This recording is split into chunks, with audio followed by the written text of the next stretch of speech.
nabaddu waxay nooga luntay dhexdeena ma aha Soomaali waxba isuma qabto Soomaali waa la isku diray dad shisheeya yaa isku diray Soomaali burburka Soomaaliya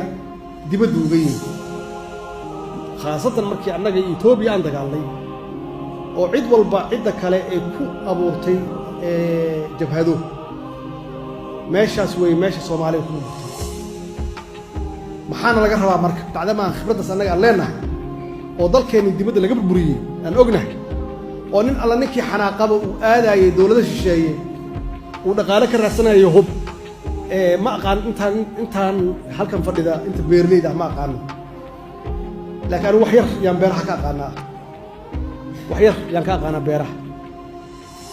beerta biyaha waxa looga soo daayaa kanaalka marka kanaalka haddii uu soo fataho biyaha beertu waa baabacaysaa haddii biyuhu dhan soo fatahmaan marka waxaa la rabaa si beerta aysan u dhibaatoon in kanaalka laga xiro biyaha haddaad tiraahdo marka kanaalku ha socdo biyaha waxaan ka dhurayaa beerta weligaa allah waa dhuraysaa beerta biyaha ka dhuraysaa